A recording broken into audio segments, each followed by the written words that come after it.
자, 홍정환의 인생 비책, 홍정환 작가님 어서 오세요. 안녕하세요.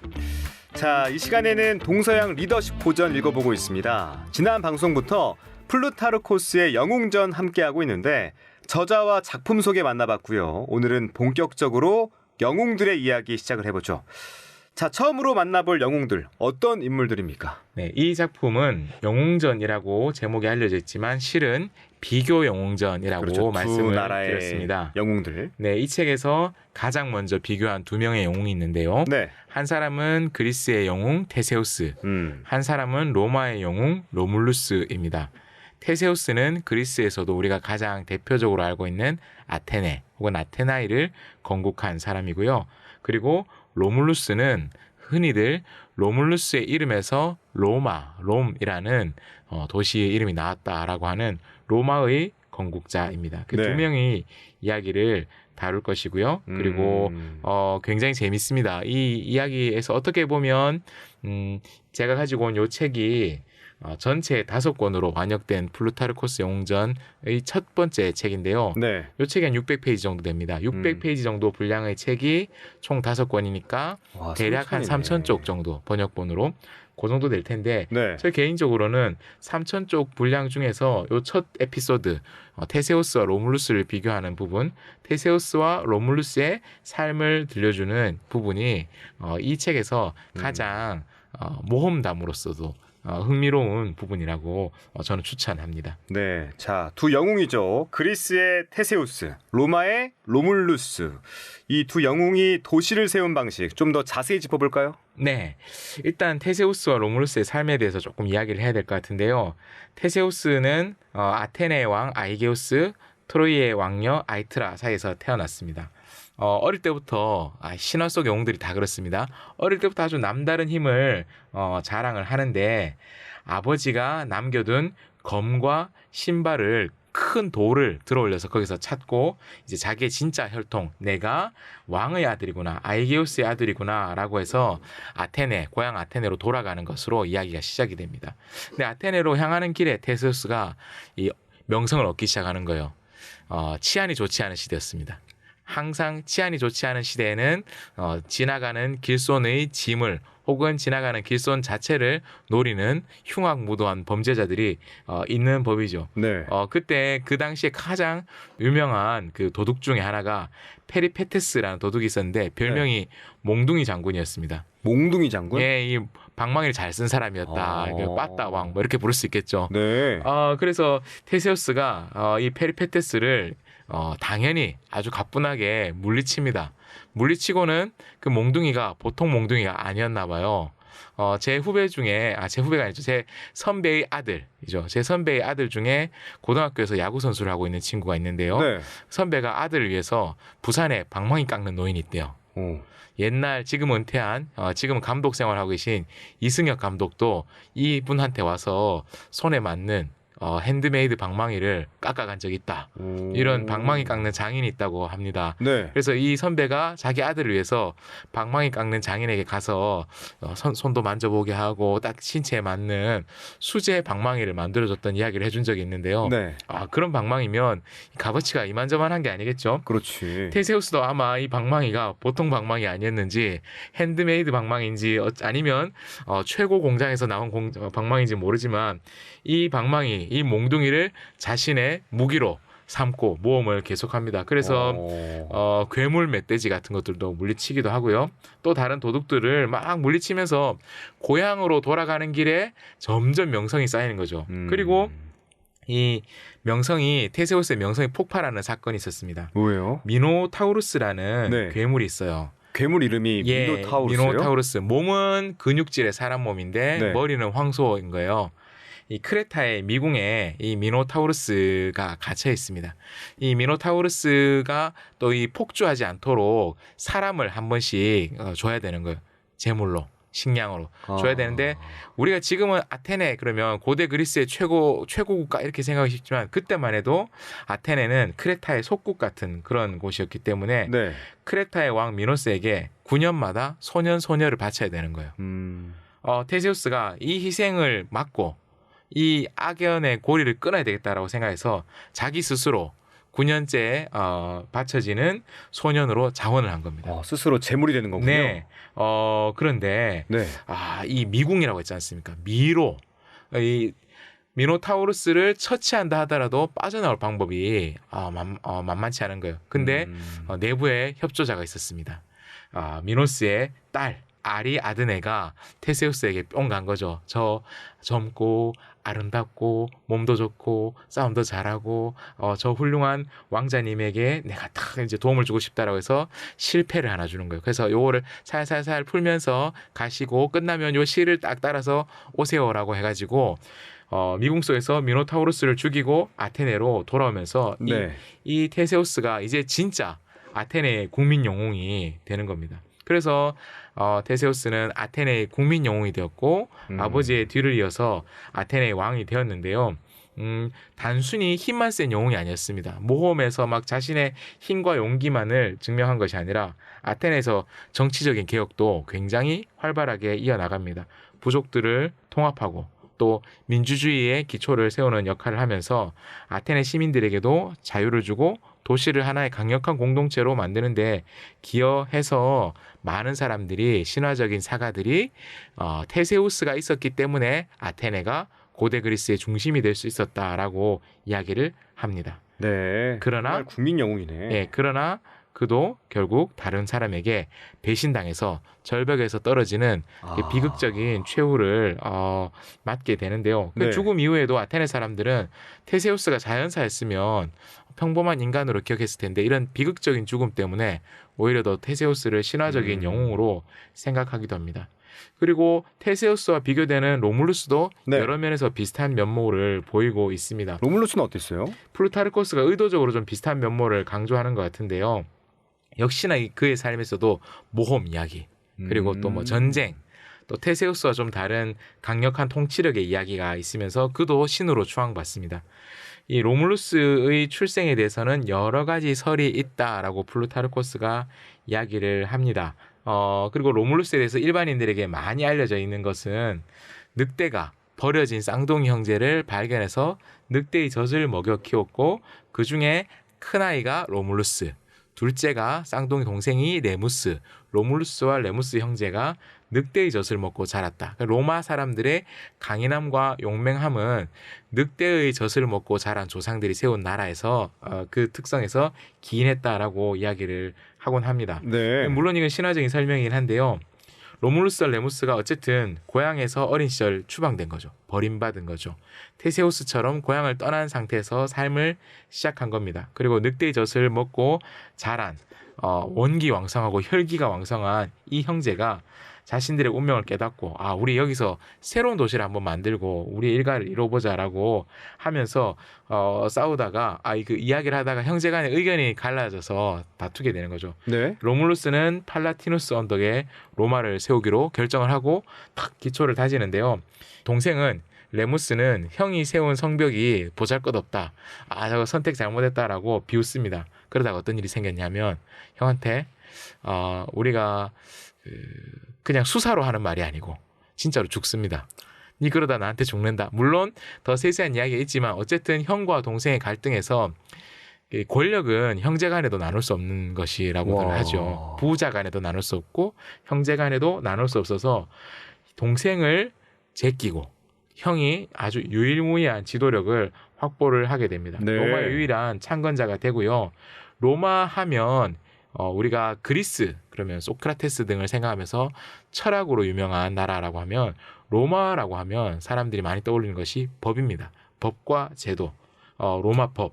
로물루스가 로마의 첫 번째 왕으로서 수많은 법을 만들고 제도를 정비하는 이야기가 나옵니다. 그리고 로마 시민들을 군사적으로 조직하고 로마 하면 흔히 통치의 단위, 지금 우리가 국회의 원형으로 많이 생각하는 원로원 같은 것들도 구성해서 도시를 통치합니다. 굉장히 강력한 리더십을 로물루스가 구사해서요. 전쟁을 많이 벌립니다.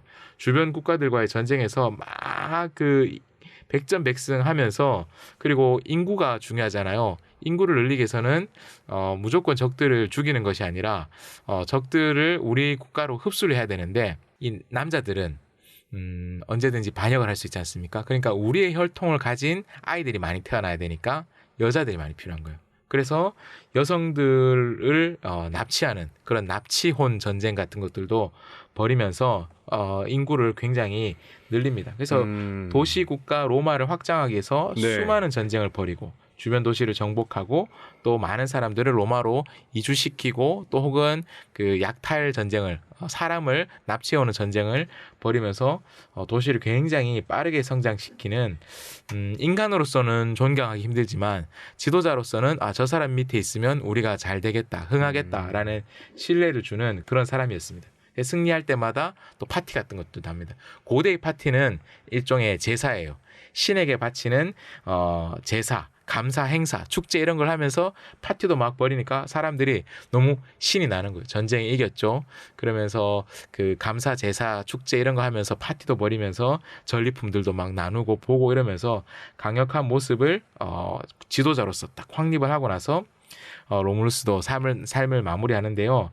좀 신비롭게 마무리하는 것으로 나옵니다. 폭풍이 몰아치는 어느 날 로물루스가 사라지고 로물루스의 친구가 나타나서 로물루스는 이제 신이 되었노라라고 선언하는 것으로 이게 끝이에요? 예. 그래서 너무 로마의 허무한데? 신이자 로마의 창립자이자 로마의 신으로 영원히 기억되는 테세우스는 비극적으로 삶을 마무리했기 때문에 신적인 존재로 숭배받았다면 로물루스는 영광스럽게 삶을 마무리함으로써 신으로 숭배받는 그러한 이야기입니다. 두 사람 다 신화적인 요소 또 역사적인 사건들이 결합된 건국 신화를 보여주고 있습니다. 두 영웅이 테세우스와 로물루스가 도시를 세운 방식이 조금씩 달라요.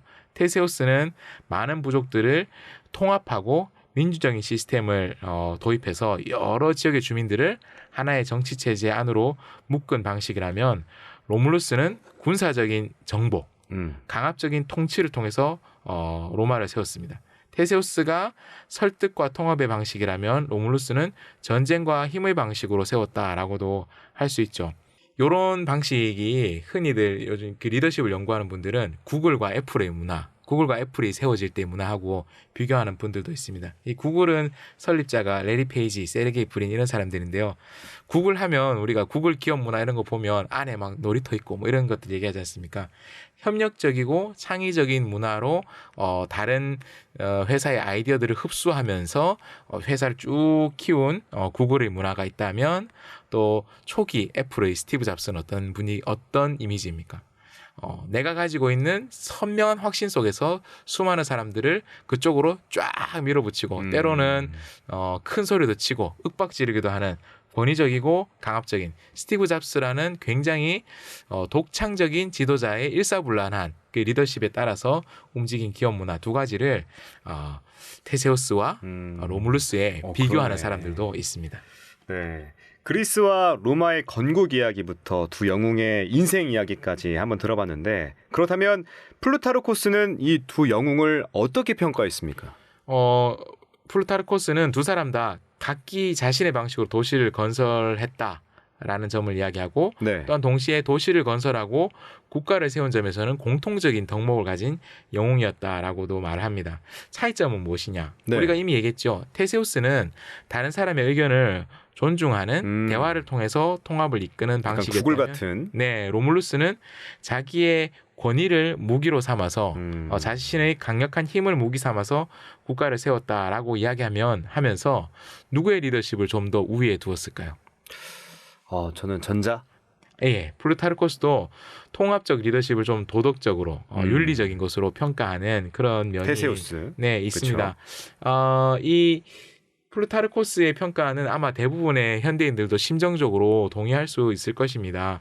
이게 어떤 종류의 정치나 혹은 사회운동에서도 이 두 가지 종류의 리더십들이 항상 우리가 선택하거나 혹은 둘 중에 하나를 놓고 다투는 경우가 많이 있습니다. 넬슨 만델라 같은 사람이 있죠. 네. 남아프리카 공화국의 인종차별을 종식시켰던 협상과 통합, 포용의 리더십을 가지고 있었던 사람들을 좋아하는 사람들도 있습니다. 그러나 그러한 사람들을 때문에 오히려 될 일도 안 된다라고 생각하는 분들도 있는 것이죠. 아주 강력한 리더십을 그리워하는 사람들도 있습니다. 특히나 한국 사회를 살다 보면 지금 우리는 민주화 이후의 시대, 정치적 민주화를 달성하기 이전의 시대를 살았던 사람들이 있는가 하면 이 방송을 함께 하고 있는 우리를 포함해서 많은 청취자들이 민주화 이후의 시대에 어린 시절, 청소년 시절을 보내기 시작했던 거예요. 우리한테는 이게 기본값이에요. 근데 그 이전 시대를 경험했던 분들이 보기에는 뭐 하나 하려고 하면 말이 너무 많고, 뭐 하나 하려고 하면 신경 써야 될 것이 너무 많고, 대화하고 통합하고 설득하는데 에너지가 너무 많이 들고, 그러니 이것이 우리는 민주적인 의사소통을 위해서 당연히 치러야 될 비용이다라고 생각하는 한편, 이전의 시대를 경험했던 분들한테는 불필요한데 에너지를 너무 많이 쓰고 있다라고 하면서, 그렇지, 비효율적이라고 생각할 수 있어요. 네, 그 시절을 그리워하는 분들이 가끔 있는 거죠. 군인 출신의 정치인이 일사불란하게 모든 것을 밀어붙이는 그 시절을 그리워한다든지, 혹은 그 시절에 대한 향수 때문에 군인 출신 지도자의 혈족을 다시 한번 지도자로 세워보는 선택을 해본다든지, 아니면 그래, 군대는 안 되겠다, 그러면 현대에는 기업이 최고지, 기업가 출신의 지도자를 한번 세워보는 선택을 한다든지, 아니면 야, 이 법 안 지키는 놈들 다 때려잡는 건 어때? 라고 해서 법률가 출신, 그 중에서도 가장 좀 엄격한 법 집행 기관 중에 하나의 지도자 출신을 우리 국가의 리더로 세워보는 등등의 시도를 해보는 것이죠. 일종의 민주화가 진행되는 과정에서 다시 뒤로 돌아가려고 하는 반동적인 움직임으로 이야기할 수도 있을 텐데요. 그 과정에서 굉장히 많은 희생과 갈등, 또 비용을 추가적으로 더 치르게 된다는 것을 우리가 현대사회에서 많이 보곤 합니다. 네. 자, 그러면 테세우스와 로물루스의 리더십, 그 스타일이 사뭇 달랐다라고 네. 이해하면 될까요? 그렇죠. 이 테세우스는 시민들이 법을 스스로 만들고 그리고 스스로 다스릴 수 있도록 제도를 마련하는 면이 있었죠. 그래서 네. 이것이 어떤 면에서는 훨씬 더 시민들에게 더 무거운 것이죠. 자신들이 법을 만드는 과정에 참여하면 나는 이 법에 못 따르겠어라고 말하기 쉽지 않죠. 근데 로물루스는 강력한 왕권을 중심으로 통치를 하고 때로는 형제도 죽였잖아요. 자기 동생. 네, 내가 내 동생도 죽일 수 있는데 권력을 유지하기 위해서 피 한 방울 안 섞인 너희들 내가 어떻게 못하겠어라는 어떤 웅변보다도 강력한 신호가 되는 것이죠. 플루타르코스가 이렇게 얘기합니다. 로물루스는 왕국을 유지하기 위해 폭력을 사용했고 테세우스는 법과 정의를 바탕으로 아테네를 다스렸다. 그래서 플루타르코스가 누구를 높이 평가할 수밖에 없느냐. 힘에 의한, 권력에 의한 통치가 아니라 법과 정의를 바탕으로 한 통치가 지금 플루타르코스가 살아가는 지금 우리의 시대에 맞다라는 식으로 이야기를 끌어가는 것이죠. 그 플루타르코스가 이 대조적인 두 명의 건국자를 통해서 자기가 이후에 풀어갈 작품의 방향 혹은 인물들을 평가하는 기준을 제시하고 있다라고도 볼 수 있습니다. 네. 자, 두 영웅이 건국 후 남긴 유산이랄까요? 끝으로 정리를 좀 해보면서 마무리하죠. 항상 사람을 평가할 때는 그 사람이 그 자리에 머물렀을 때보다 그 사람이 그 자리를 떠났을 때 그 사람이 남긴 것을 보고 누군가를 평가할 수 있습니다. 때문에 저는 책을 고를 때 아직 평가가 끝나지 않은 작가의 작품을 사람들과 함께 읽는 것이 매우 조심스럽게 그럴 때는 접근을 합니다. 이 사람이 무슨 사고를 또 칠지 모르고 또 어떤 새로운 작품을 써서 이전의 작품에 대한 평가와 해석을 다르게 만들지 모르기 때문에 저는 가능하면 이 사람의 숨겨둔 작품도 다 나와서 연구될 만큼 지난 돌아가신 지 한 300-400년 이상 지난 분들, 소위 고전 작품을 좋아해요. 제가 그래서 농담처럼 많이 하는 말이 나는 죽은 사람을 좋아한다. 네, 그런 이야기를 하는데요. 테세우스도 로물루스도 그들을 평가하기 위해서 플루타르코스는 그들의 사후 오랜 시간이 지났을 때의 그 평가가 가능한 것을 보여주고 있습니다. 우리는 지금 더 말할 것도 없죠. 세월이 훨씬 더 많이 지났으니까요. 그래서 아주 단편적으로 드러나는 것은 테세우스는 아테네를 그리스의 중심지로 만들었어요. 그런데 정치적이고 군사적인 중심지이기도 하지만 아테네는 그리스의 문화적인 중심지이기도 하죠. 그가 세웠던 민주적인 제도가 아테네의 번영을 가지고 오고 그리고 지금 현대 사회를 살아가는 오늘날 대부분의 세계인들도 아테네에서부터 고대 그리스의 아테네에서부터 반론한 원시적인 민주주의를 발전시키면서 인간 사회의 갈등을 해결하고 또 사람들이 더불어 살아가는 방법들을 고민하고 있습니다. 반면에 로물루스는 로마를 세웠지만 세계의 대제국 로마를 세웠지만 그가 남긴 유산은 주로 군사적인 정복에 의한 강력한 통치였습니다. 테세우스는 법과 제도를 남겼고 로물루스는 전쟁에서의 승리, 군사적인 확장을 남긴 것이죠. 플루타르코스가 테세우스의 유산이야말로 더 항구적인 가치를 가진 지속 가능하고 긍정적인 것으로 법과 제도. 네, 네. 합니다. 현대의 리더십, 현대의 리더들에게도 이것이 매우 의미심장한 교훈을 주는데요. 지속 가능한 시스템을 구축하고 남긴 지도자들이 오래도록 긍정적인 평가를 받는 반면에 자기 임기 안에 무엇인가를 해내려고 하는 단기적인 성과에만 집중한 지도자들 그리고 그러한 단기적인 목표를 달성하기 위해서 자신이 쥐고 있는 힘을 활용해서 대화와 설득, 타협이 아닌 힘으로 단기적인 성과를 얻으려고 하는 지도자들은 시간이 지나면 그 평가가 부정적으로 변하는 경우가 많이 있는 것이죠. 네. 이렇게 표현할 수 있습니다. 테세우스는 제도를 남겼고 로물루스는 정복의 흔적을 남겼다. 지속 가능성을 만약 중요하게 생각한다면 우리는 테세우스의 이야기를 통해서 배울 수 있는 것이 훨씬 많다라고 정리해 볼 수 있을 것 같습니다. 네, 오늘 테세우스와 로물루스에 대해서 알아봤는데 다음 시간에는 어떤 인물들에 대해서 알아볼까요? 네, 지금 너무너무 하고 싶은 사람들이 많습니까? 예, 너무 많습니다. 그래서 정말 많이 제가 고민했습니다.